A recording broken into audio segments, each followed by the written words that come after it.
श्री स्वामी समर्थ. मिथुन राशी 30 मार्च ते 5 एप्रिल साप्ताहिक राशी भविष्य. नमस्कार मित्रांनो, आपल्या आवडत्या चॅनलवर तुमचे मनपूर्वक स्वागत आहे. कधी असं वाटतंय का की मन खूप काही सांगतंय, पण निर्णय घेताना पाय मागे पडतोय?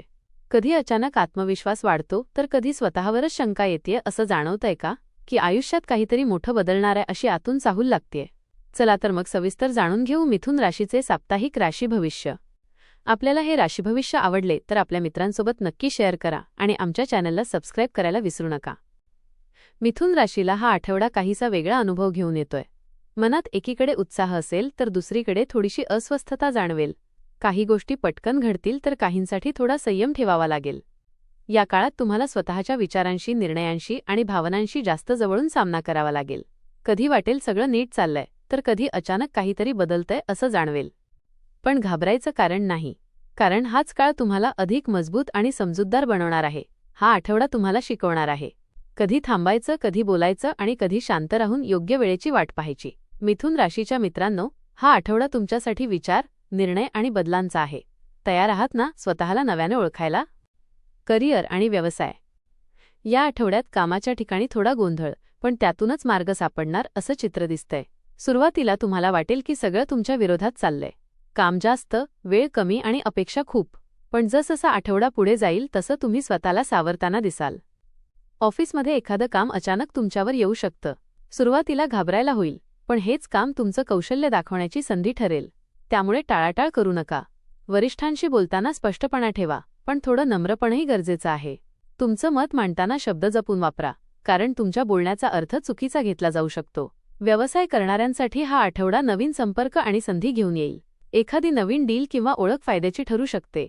मात्र कुठल्याही गोष्टीवर लगेच विश्वास ठेवू नका. तपासून समजून निर्णय घ्या. आर्थिक स्थिती. पैशांच्या बाबतीत हा आठवडा थोडा सांभाळून चालण्याचा आहे. उत्पन्न येईल, पण खर्च अनपेक्षितपणे वाढू शकतो. कधी घरातील गरज, कधी मित्रांसोबतचा खर्च, तर कधी स्वतःच्या आवडीमुळे पैशांचा ओघ वाढेल. एखादी जुनी थकबाकी परत मिळण्याची शक्यता आहे, त्यामुळे थोडा दिलासा मिळेल. पण लगेच मोठा खर्च करण्याचा विचार करू नका. गुंतवणूक करताना खूप काळजी घ्या.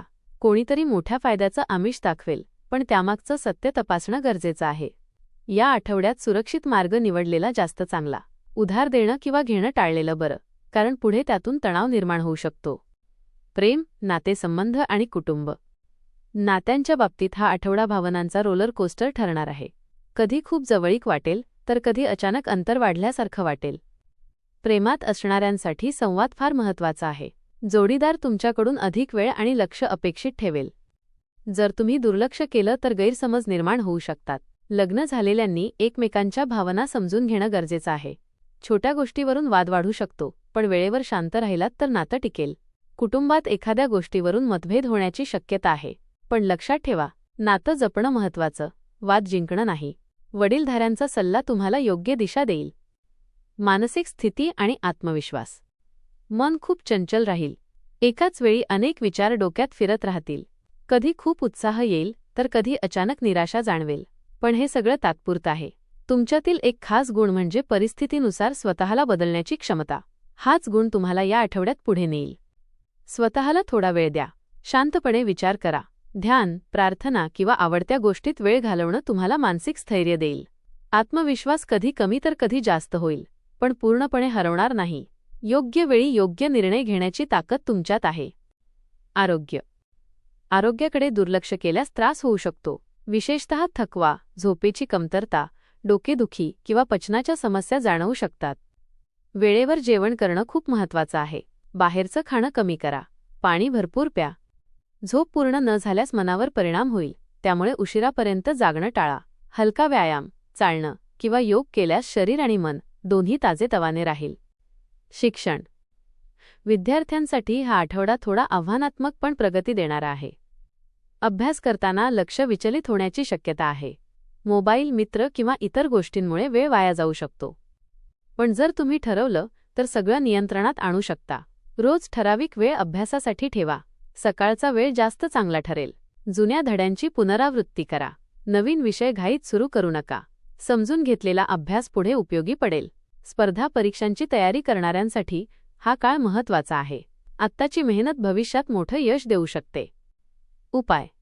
या आठवड्यात मन शांत आणि स्थिर ठेवण्यासाठी काही सोपे उपाय करा. बुधवारच्या दिवशी गणपतीची पूजा करा. औंग गणपतये नमः मंत्राचा जप करा. हिरव्या वस्तूंचं दान करा. खोटं बोलणं आणि वाद टाळा. एकूण मिथुन राशीला हा आठवडा तुम्हाला विचार, भावना आणि निर्णयांचा समतोल साधायला शिकवणार आहे. काही क्षण गोंधळाचे असतील, काही आनंदाचे, पण शेवटी तुम्ही स्वतःला अधिक चांगल्या प्रकारे ओळखाल. हा आठवडा तुमच्यासाठी चढ-उतारांनी भरलेला पण शिकवण देणारा ठरणार आहे. काही ठिकाणी कामाचा ताण वाढेल, तर काही ठिकाणी अचानक मिळालेल्या संधी तुमचा आत्मविश्वास वाढवतील. सुरुवातीला थोडा गोंधळ वाटेल, पण हळूहळू तुम्ही परिस्थितीवर नियंत्रण मिळवताना दिसाल. आर्थिक बाबतीत जपून वागणं गरजेचं आहे, कारण खर्च अचानक वाढू शकतो. नातेसंबंधांमध्ये संवाद फार महत्त्वाचा ठरेल. मनातल्या गोष्टी दाबून ठेवण्यापेक्षा त्या प्रेमाने व्यक्त केल्यास गैरसमज टाळता येतील. कुटुंबात कधी थोडा तणाव, तर कधी आनंदाचे क्षणही अनुभवायला मिळतील. मन स्थिर ठेवणं हा या आठवड्याचा सर्वात मोठा धडा असेल. आत्मविश्वास कधी कमी जास्त होईल, पण तुम्ही स्वतःला सावरू शकाल. आरोग्याकडे दुर्लक्ष न करता योग्य दिनचर्या ठेवलीत तर त्रास टाळता येईल. विद्यार्थ्यांनी सातत्य ठेवलं तर नक्कीच चांगले परिणाम दिसतील. एकंदरीत हा आठवडा तुम्हाला सांगतो, घाई करू नका, विचारपूर्वक निर्णय घ्या आणि स्वतःवर विश्वास ठेवा, कारण हळूहळू सगळं तुमच्या बाजूने वळताना दिसणार आहे. स्वतःवर विश्वास ठेवा, कारण तुमच्यात परिस्थिती बदलण्याची ताकद आहे. संयम ठेवा आणि योग्य वेळी योग्य पाऊल उचला. यश तुमच्याकडे येईलच. धन्यवाद.